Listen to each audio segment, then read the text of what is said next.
concluding his talk with Swayam. In the previous verse, he laid down a condition on what grounds he is ready to get into or accept Devahuti. He expressed that he would like to remain in married life, or he would get out of the married life as soon as he gets a child out of Devahuti. And he reasoned that he desires to also take up the path of the perfected human being. And path of a perfected human being is taking up devotional service. And devotional service upon the Supreme Personality of God. And here, in his concluding talk, he is describing who is exactly that person upon whom he is desireful of rendering devotional service and dedicating his life. What is exactly his qualities? What is the nature of that person on whom he is going to dedicate his life? He is desireful of rendering devotional service. Kardama Muni is saying here, who is that person? Prajapati nam patir esha mahyam.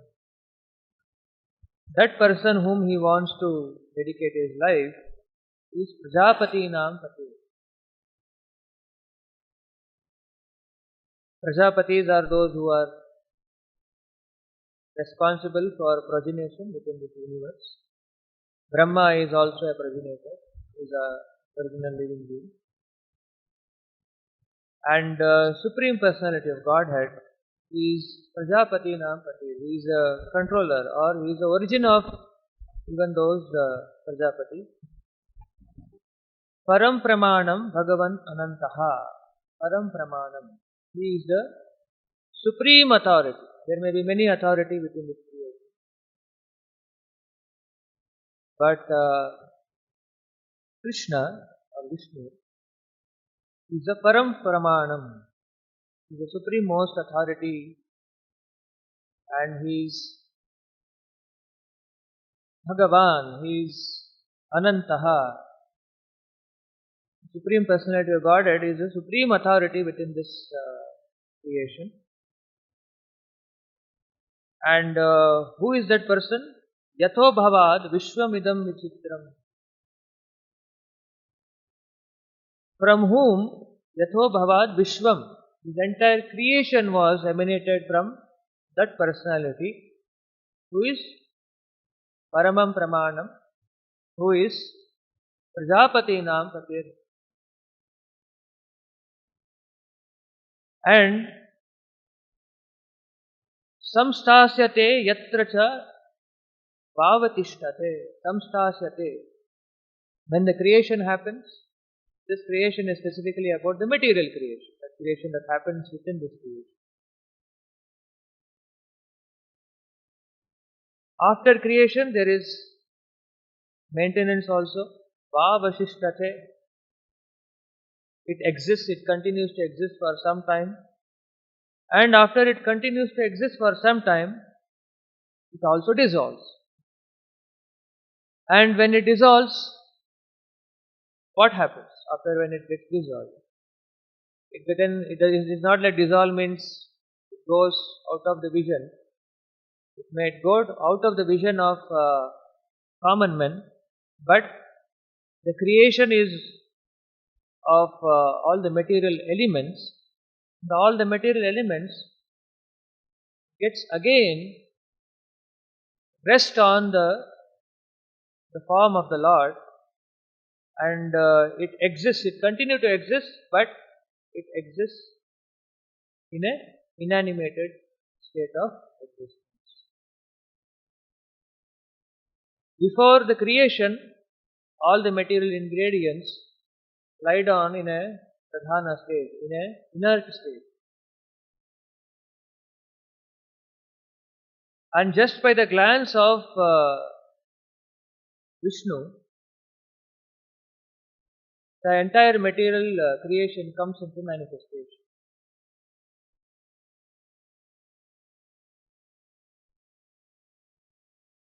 And it is maintained for some time and again it is dissolved at a periodical time, as per the time fixed for the maintenance of this creation. So that is the interesting thing we can see here.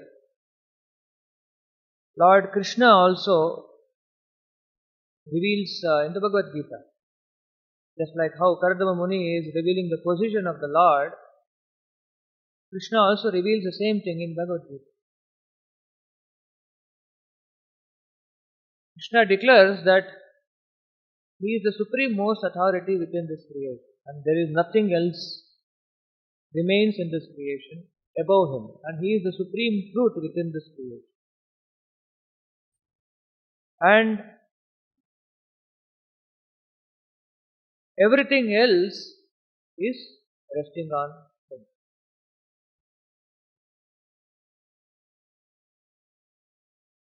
And he makes it explained in a very nice way, in an analogy, with an example.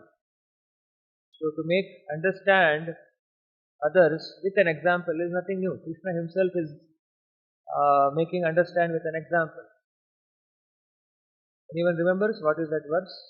Krishna says that everything is resting on me. Sorry?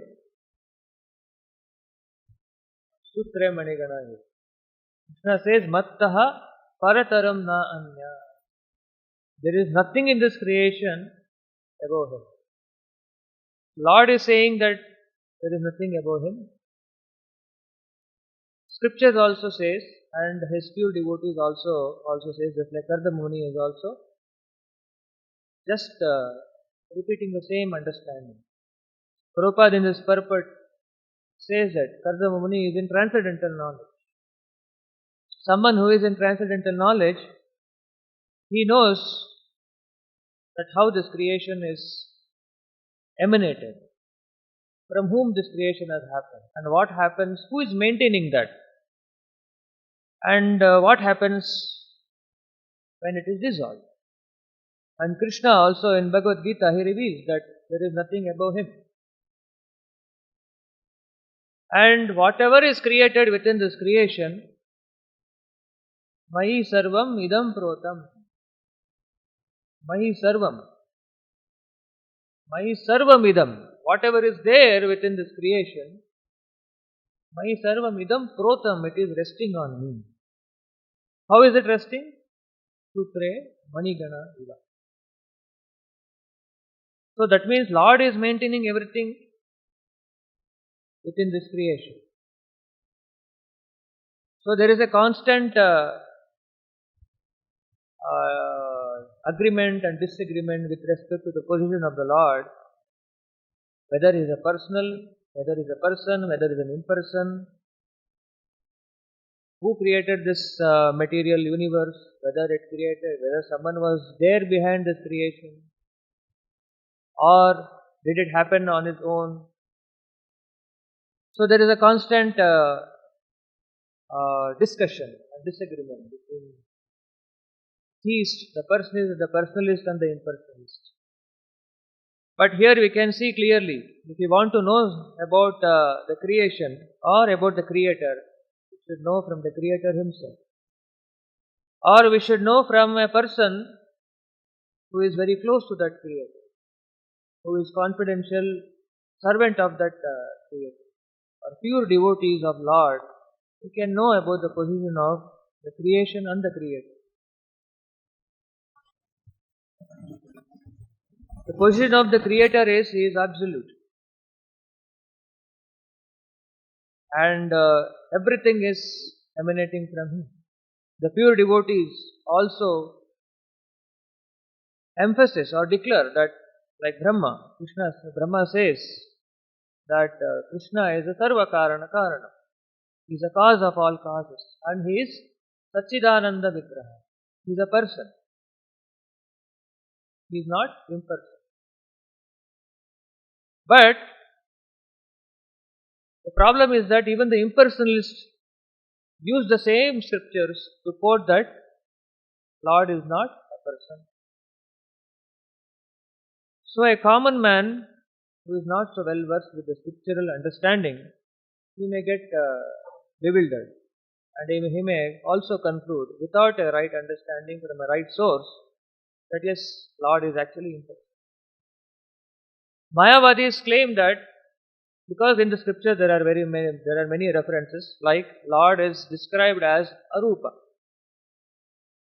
The scriptures, in the Vedic literature, in the Vedas, Lord is described as Arupa. So, impersonalists claim that Arupa means, they interpret that Arupa means one who doesn't have a form. So, because scriptures, the very Vedas described Krishna as Arupa, so that means it's very clear, Lord has no form, He is a formless, He is impersonal. But from the Parampara Siddhanta understanding, there is a clarification.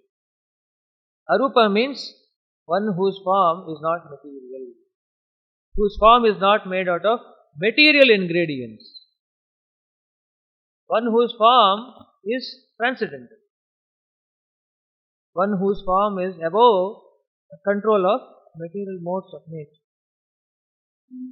Similarly, impersonalist also says the same, giving the same reference of the scriptures, that Lord is Nirguna. Nirguna means one whose qualities is beyond one's estimation. Guna means qualities, and Nir means whose qualities cannot be estimated. So, the impersonalists now conclude that because Lord is addressed as Nirguna, whose qualities cannot be estimated, so therefore He has no quality. But in real sense, when Lord is addressed as Nirguna, means He is the actually source of all the qualities rather. And one who, because He is unable to be estimated, His qualities cannot be estimated, means He is having so many unlimited qualities. His qualities are unlimited, just like here in this verse also, Kardama Muni is addressing Lord as Anantaha, Bhagavan Anantaha, who is unlimited. Lord is unlimited in His capacity, in His quality. So His qualities are unlimited. And when Lord's position is that when He is having unlimited qualities, we as a jiva, being limited in quality, cannot estimate this position of the Lord who is unlimited in nature. So that is the understanding of the scriptures. The position of the Lord is unlimited. He is the source of the creation within this world. So, we can understand here that how the position of the Lord is such that everything emanates from Him, and He is addressed here as Prajapati Nam Pate. Kardama Muni is also a Prajapati, and Brahma is the original personality within this creation, who is also Prajapati, who wants the creation within this world, within this universe, is populated. Lord, in the beginning of the creation, He created this universal shell, and He created Brahma. And Brahma further created the Prajapatis and gave them the responsibility to populate the universes with different species of life. Because whole world or whole universe, the universe is created as a place of residence for the living beings who were desired to live in this material world. So it is a facility created by the Lord for living entities to come and reside here. And there is a facility also made by the Lord for the living entities to come here. And every living entity have different duties. Demigods have different duties. Similarly, Prajapatis have a duty. The duty of Prajapati is to populate the entire universe with different species of life. Innumerable living entities have to come here. So that facility is done by the Prajapati. That is their duty. And Kardama Muni was not interested to do this work. He was not interested to produce innumerable living entities within this creation. And innumerable living entities means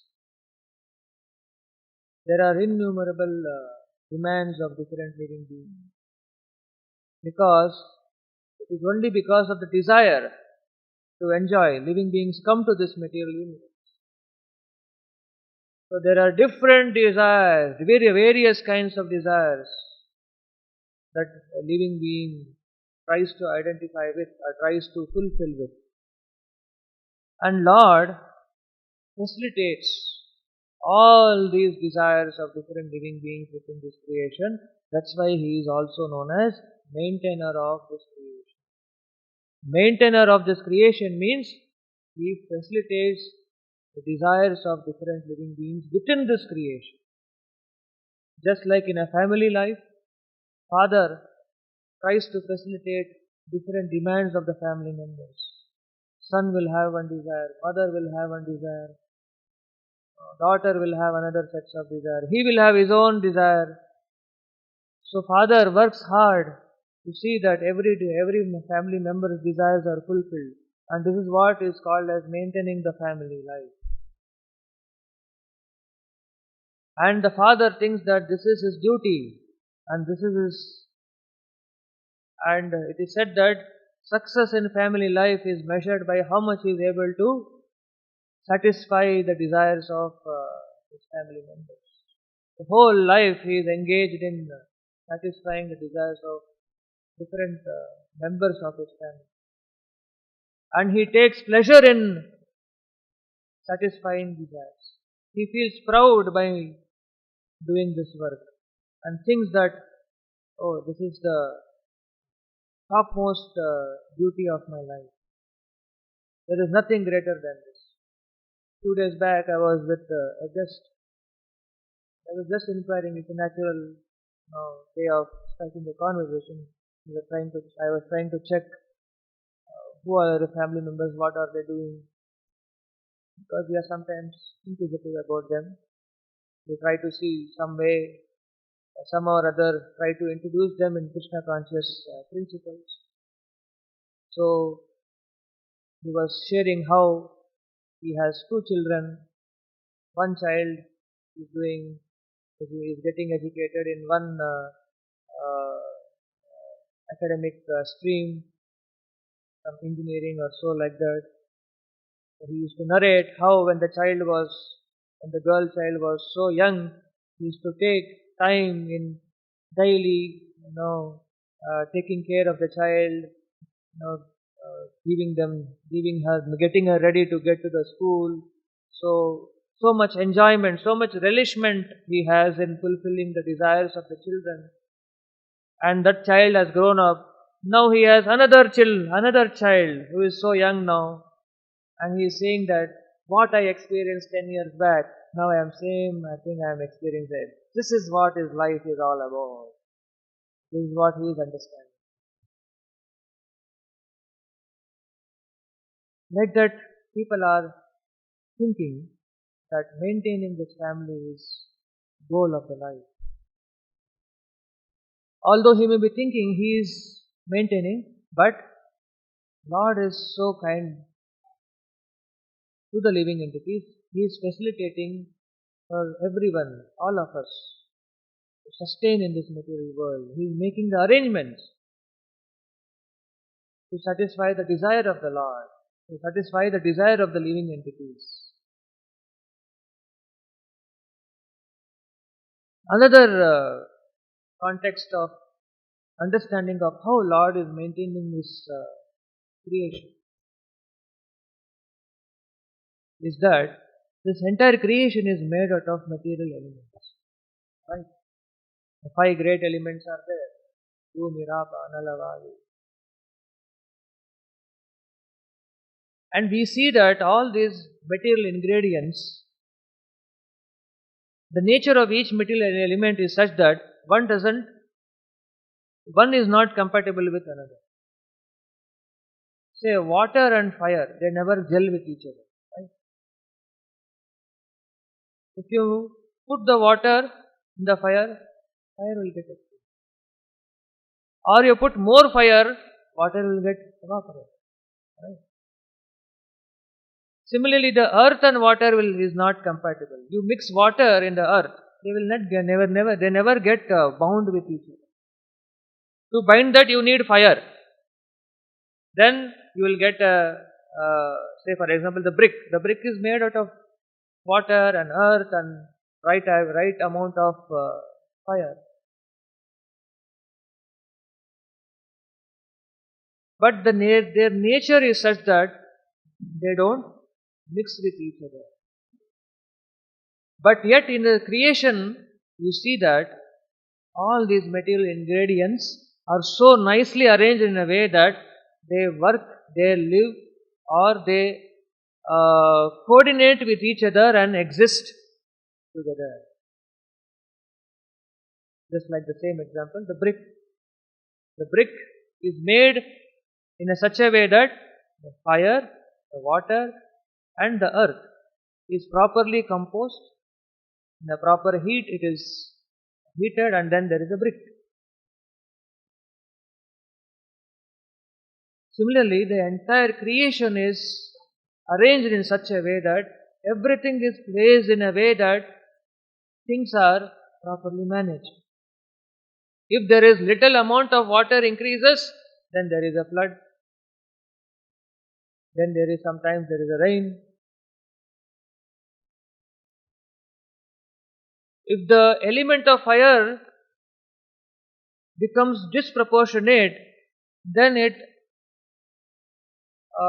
devours the entire universe. Sometimes we hear there is a fire in the building. So it is an unproportional element of fire.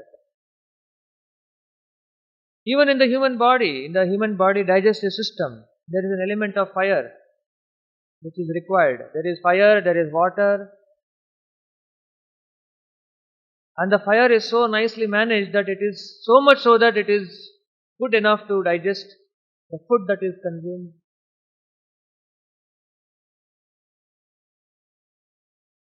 So this is all these exact arrangement is done by the maintenance function of the Lord. This is what is maintenance of the universe. That all the material elements are placed in a way that they are working in proportion as they are supposed to be. That function of that arrangement is managed by the Supreme Personality of Godhead, Vishnu, as a maintainer of this universe. So that is why the maintenance and creation is called as Vichitra. It's wonderful. And he also maintains the desires, innumerable desires of the living entity. Whether the desires may be good or bad, that may be secondary. As a Paramatma in everyone's heart, he is facilitating the desires of different living beings in this creation. Right? That is his position. Jiva being the part and parcel of the Supreme Personality of Godhead. So, whether they surrender to the Lord or they don't surrender. Either they are being independent of the Lord or they depend on the Lord, Lord is always maintaining such living beings within this creation. A person who thinks that I don't want to be independent, depend on the Lord, even he is also maintained by the Lord. Just like a prisoner, he doesn't want to depend or obey the law, obey the government. But even the prisoner is also maintained by the government in the prison house, irrespective of whether he is obeying the government or not. So, Kardama Muni is able to recognize that personality of Godhead, whose creation, from whom the creation has emanated, is wonderful. And his creation is wonderful. He is assigning the cause of the creation is Supreme Personality of Godhead. Someone may claim that, okay, there are many creations even within this world that is created by common men. It apparently appears it is very wonderful. You see, you go to the Western world, or even you see in this city, you see many interesting creation that has happened. It's undeniable that those creations are also seeming to be wonderful. But although they may seem to be very wonderful, but they are not beyond the creation that is done by the Lord. The creation that is made by the Lord, made by the people of this world, within this world, is also created by arrangement of the material elements. And the material elements are not created by the living being. So it is a relative understanding to see the creation made by the living being or a man within this creation is also wonderful. Although it may look wonderful, but the man cannot, neither he can create the material ingredients, nor out of those material ingredients he can create the material universe. Because only Supreme Personality of Godhead can do this uncommon, wonderful activity. That's why this activity of creation is considered as Vichitra, is wonderful. And Kardama Muni is also assigning the cause here. Who is the creator? So when we assign a cause for a creation, that means that cause is always superior to that creation. And that cause is independent of that creation. So two things. One is the cause, one is the creator. And the cause of the creation is superior to the creation that has happened. So within this creation we see a constant cause and effect. There is a creation, there is a cause, and there is an effect. A constant movement of cause and effect we can see within this creation. And Lord is declared as the cause of all the causes and effect that is happening in this material universe. He is constantly driving this world. As a Paramatma, He resides in every living being's body. And He drives and satisfies their desires, maintains them.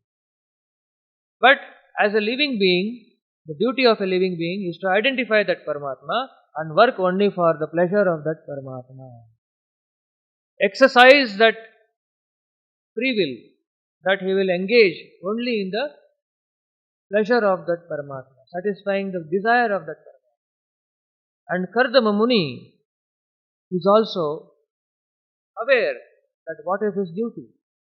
And that's how he is desiring here that he wants to serve that Supreme Personality of Godhead who is the cause of this creation. He is exercising his desire, he is exercising his will that I want to serve that Supreme Personality of Godhead who is the cause of this creation and who is the topmost personality within this creation. He is the supreme authority. So when one exercises this desire, one becomes the perfect of all human beings.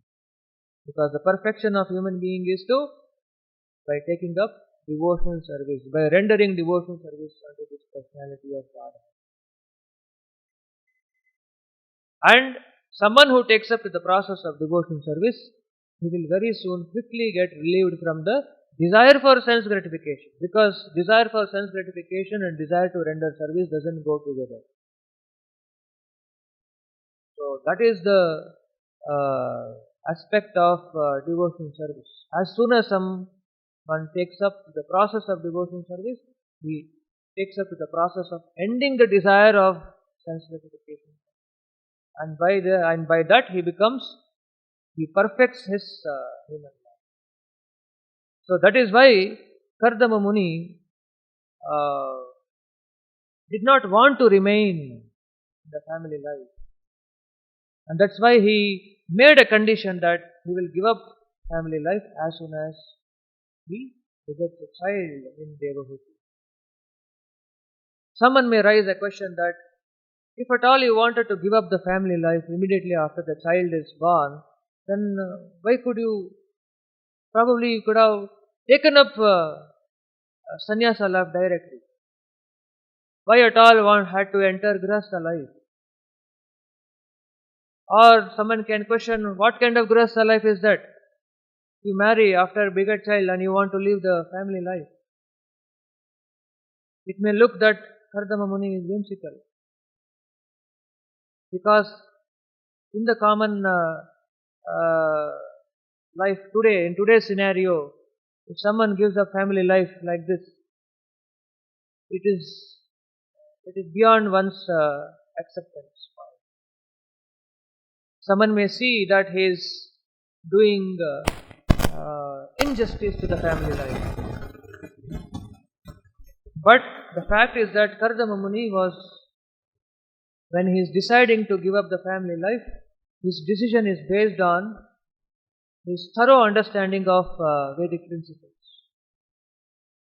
He is not unaware of what actually Vedic principle demands from living beings in this creation.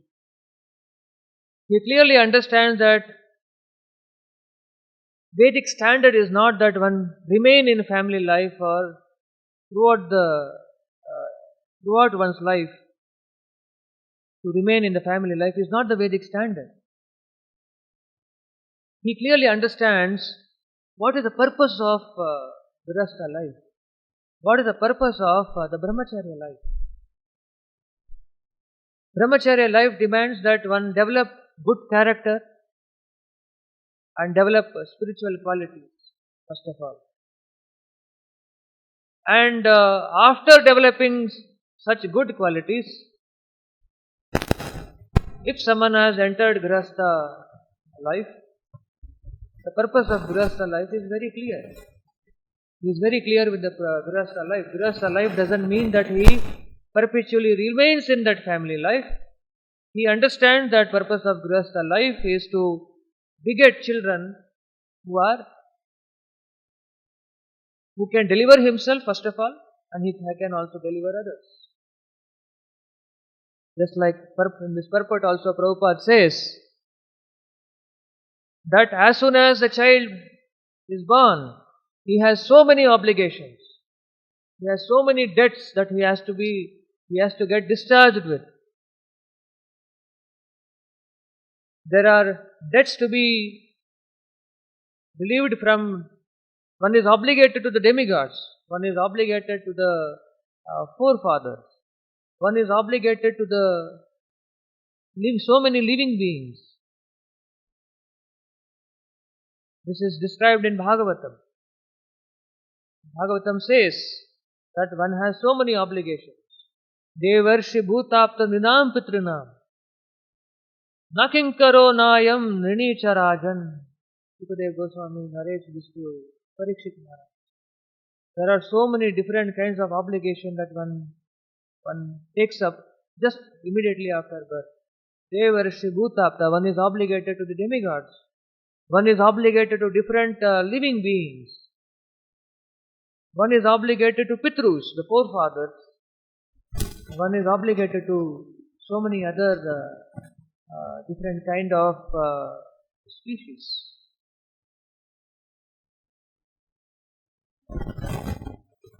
But someone who takes up to the process of devotional service, he is relieved from all these debts, even without satisfying all these different kinds of people. Otherwise, one has to perform so many different kinds of yajnas to liquidate oneself from different obligations that is due to different people. To get obligated, to get relieved from the obligation from the sages, from the demigods, one has to perform Bhuta Yajna. One has to perform Deva Yajna, where one satisfies the demigods by performing sacrifices. By satisfying the sages, by reading the scriptures, one liquidates the obligation to the sages. By offering different kinds of oblations, one liquidates oneself from the obligations towards the Pitrus, to the forefathers. Like that, there are so many yajnas that are prescribed in the Vedic scriptures, and but someone who has taken to the shelter of the Supreme Personality of Godhead, Gato Mukundam Parihritya Kartam, someone who has surrendered to the Supreme Personality of Godhead, one is immediately freed from all the obligations that is due to be liquidated from different personalities. Irrespective of whether the person who is supposed to receive the due obligation, whether he is satisfied or not, that is different. Because in the current scenario,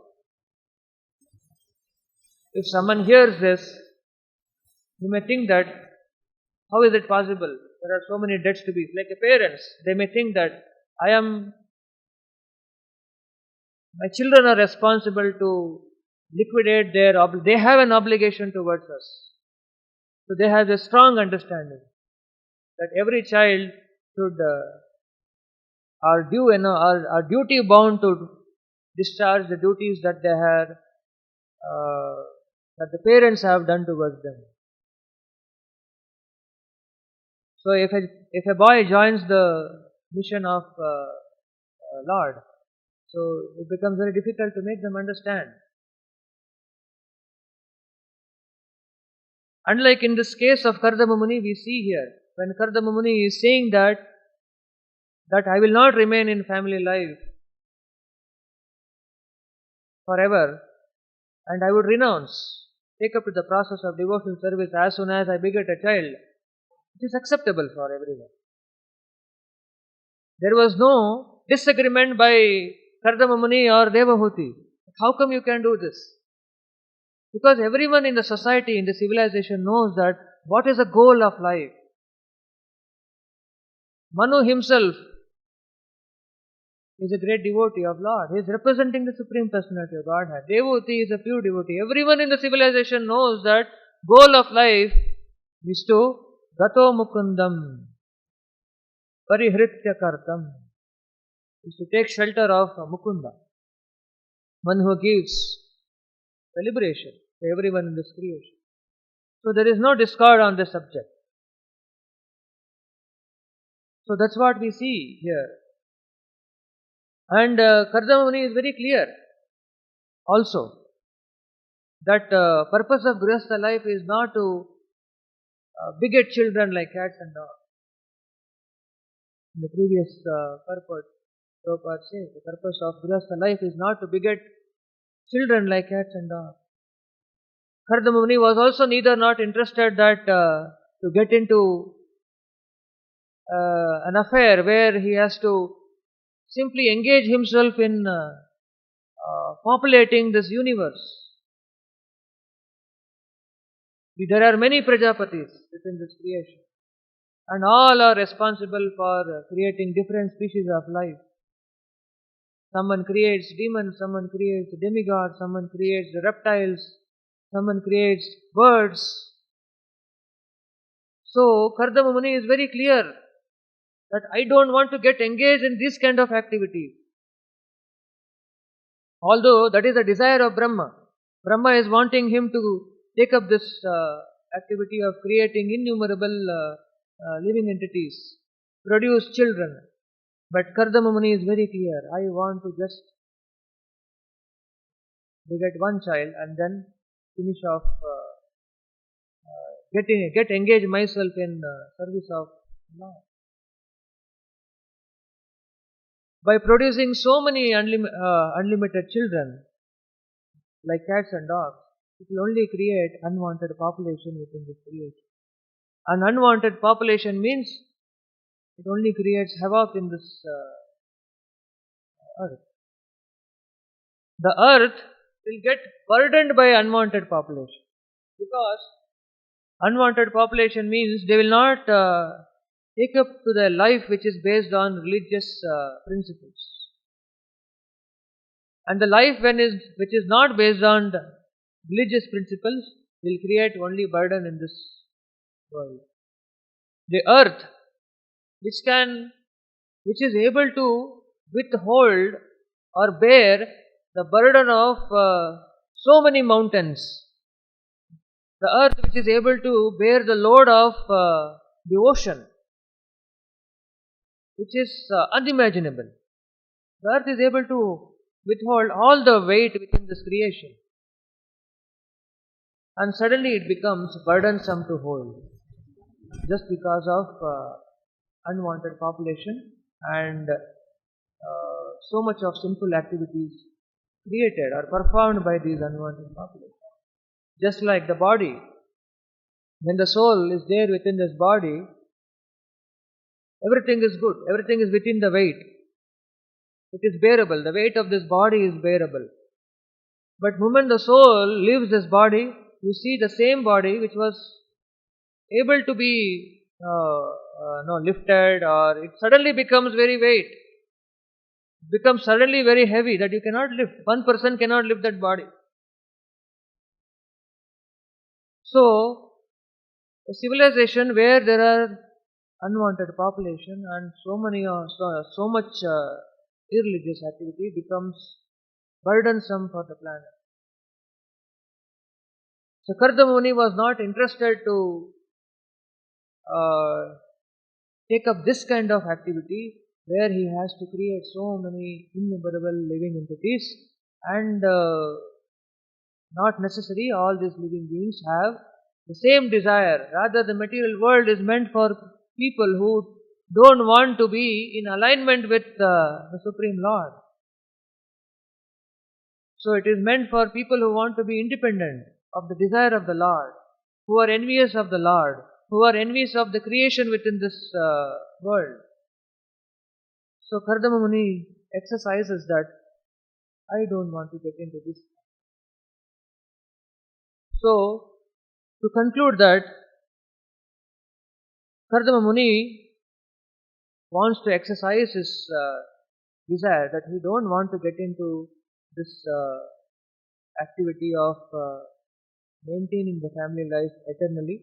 Although Brahma wanted him to do this affair, take up this activity of creating a progeny within this world, he wanted to exercise, or he wanted to do what Lord wants him to do.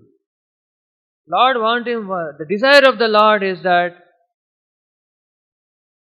he take up a family life, produce one child, which will be further taking forward the mission of the Lord, which accomplishes the mission of the Lord, and thereby give up the family life timely and perfect one's life by taking up the practice of devotional service, and in this way he wants to satisfy the desire of the Lord.